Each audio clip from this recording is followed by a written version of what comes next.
Now, for the main course, in terms of the speech making, I'm going to invite Gloria to explain to us the road to Los Cabos, how tourism travel got onto the G20 agenda finally, and most importantly, what is Gloria's advice on the road ahead? Thank you, Gloria. Good. Thank you.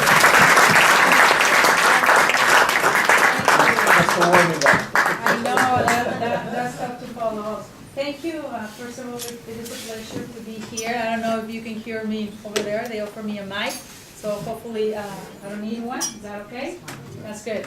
So I want to first thank Martin for the invitation. And I think that when you invited me, I wasn't sure about what kind of event it was going to be, but then after the discussion that we had, I think it's very interesting that we work together and we share the experience. I would like also to acknowledge Tata. Since you came, the leadership has changed, and I know that Pata is leading in the way and is the best in the nation to lead it, and we really appreciate what you're doing.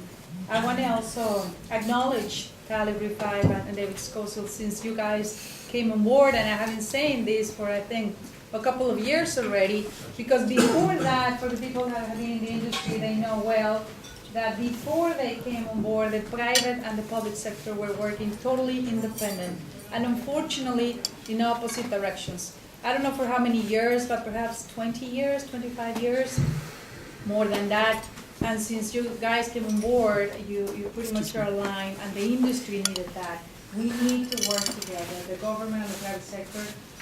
That's a must in order to move ahead. I want to thank also the members of the parliament here, Andrew and Vicky, for their support, because that's very valuable and really meaningful. And all of you very distinguished personalities that are here, I want to also acknowledge and thank you for this invitation.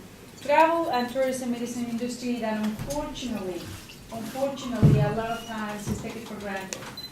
And what I meant of taking for granted is that we suffer from whatever comes, like whenever you have a storm or weather situation, from a political unrest, every single thing impacts the travel and tourism industry. But at the same time, it is the industry that recovers the fastest, and is the one that creates a lot of jobs. According to the information that we have, worldwide contributes about 9% of the global GDP, employs 8% of the people around the world. That means 1 of every 12 people in the world are related to the travel and tourism industry. That's a lot. Now, in the case of Mexico, for us, it also counts for 9% of the GDP. It is the third source of income, employs 2.5 million Mexicans directly, and almost 5 million indirectly, which is very interesting that for every job that we create for the travel industry, there are almost 2 jobs that are created right away. Now, for us, it is a very important industry, and for that reason, brings a huge opportunity to create jobs, and also to create an economic benefit. So that's why we understand that we have to work together. We must work together. And last year, we're very proud that we finally, after months and years working, we were able to sign a national agreement where everyone, the entire industry, is aligned in a business plan. From the private sector, all the governors of the states, the federal government, the Congress, the legislators, the union, everyone is totally aligned, and finally we're working together. Now this year, the past month of May, we had the opportunity of hosting the G20. As you know, Mexico has the presidency of the G20. So this was the 4th G20. The first one, I believe, started in South Africa. Then it went to Korea, then France, and this year we had the opportunity to host the T20. Now this T20 was a little bit different because it was the first time that we had the representation from every single G20 economy. For instance, before, unfortunately, we didn't have the US. And the US is a big player to make decisions for the G20 economies. So we had the US, we had Canada, we had every single member. In addition, we invited 7 guests, 7 other countries, plus 7 international organizations. Now, after brainstorming about these meetings, and I know that some of you have the opportunity to join some of these meetings in the past, usually you have a lot of topics to discuss, and we reach no agreements or just few agreements. So for this one, we chose one topic.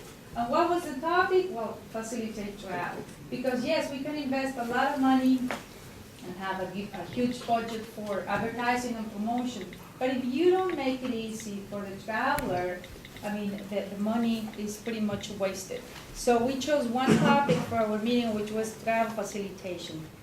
Now, and at the same time, we have the support from WTTC and UNWTO, and they sponsor a study because we wanted to speak the same language that the heads of the state. And everyone was talking about jobs, everyone was talking about the benefit, and everyone was talking about economic growth. So according to this study from Oxford Economics, they concluded, or they calculated, that at least 5.1 million jobs can be created on top of whatever jobs are going to be created if we facilitate travel in the G20 economies. That's a lot of jobs, more than 5 million jobs. So what we agree is in the T20 meetings, we had Oxford Economics to present the study, and we agree to including what we call the Declaration of Merida, because the T20 was hosted in a city called Merida, to include the importance of travel and tourism. So in the declaration, we divided it in 3 sections. First, the importance of the travel industry and the tourism. Second, tourism as a driver for economic growth. And the third one was the proposal from Oxford Economics and the proposal from all the members of the G20 economies. After that declaration, that I have to say, it was an interesting process, but it was easy to have everyone to agree. That made totally sense, especially when you quantify the benefit. We had a meeting with President Calderon, and we asked President Calderon to get his support to share the results from that session that we had with all heads of the states. So he agreed, and he asked me to write the letters. So we wrote the letters to every single head of the state, including, of course, David Cameron, Obama, every single president of the G20 economies. He personalized. We sent out those letters with the Declaration of Merida attached. Now, and we're very happy is that during the G20 meeting that it was hosted in Los Cabos, we were able to include travel and tourism for the first time. Now, was that easy? No, it wasn't easy. That was thanks to a team effort from a lot of people, including WTTC, UNWTO, a lot of members. Christopher was there in Los Cabos, I remember, and everyone was supporting, talking to their peers so that we can make sure that everyone was supporting that. But the thing that it was very interesting, if you read the declaration of Los Cabos, you will see that that's the only industry that is mentioned. So that we were very proud of that because it includes a full section of the importance and also the contribution and their commitment to facilitate travel. That's, to me, what matters the most. Now, how do we facilitate travel? There are many ways to facilitate travel. For instance, one is through visa facilitation. Let me give you one example. President Calderon took a huge risk, and as some of you as politicians, you know that sometimes countries feel like very unique. Well, in the case of Mexico, we accept the US visa as a valid visa.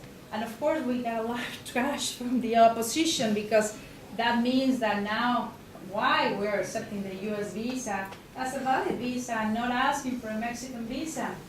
But the rationality behind that is, why do we need people to go through the same hassle or to go through the same procedure?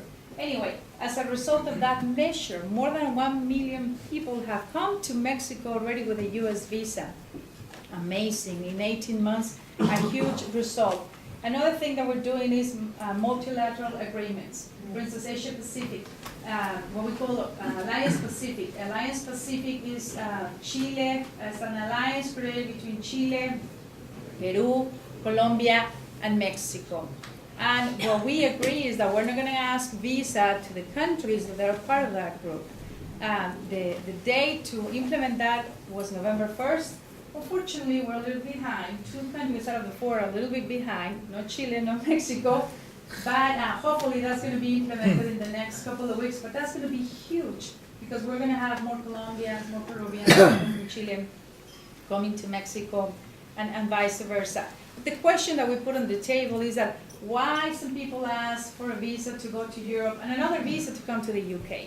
For instance, the Schengen visa and the UK visa, of Asian visa or the APEC visa, or the visa for the Emirates or the visa for Saudi. Why wouldn't take advantage of the work already done by someone else? That's something that we need to take a look. And in our case, we're working on that. And the last one, and the ideal piece, is the global visa. If we already have a trusted traveler, can we have that person be a global traveler, that he can go around the world without needing more visas, without going through that hassle, so that we can have more travelers like that. So at the end of the day, we believe that governments, we must work together. We can facilitate travel while maintaining that security by using technology and sharing the information.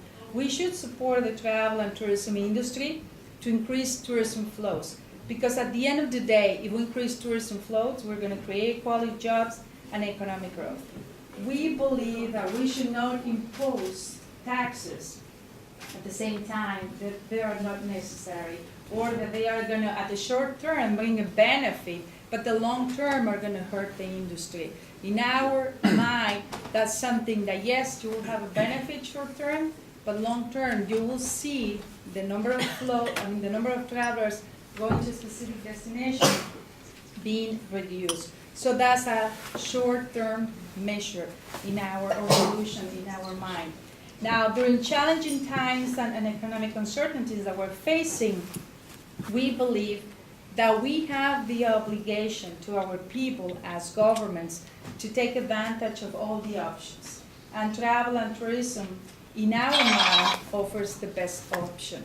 So we should take a look, and appreciate the interest here from the members, and we have your support, and we all, the government representatives here, continue supporting the private sector. At the end of the day, we're going to have more travelers around the world, which means more people, which means more jobs and benefits for everyone. Thank you very much.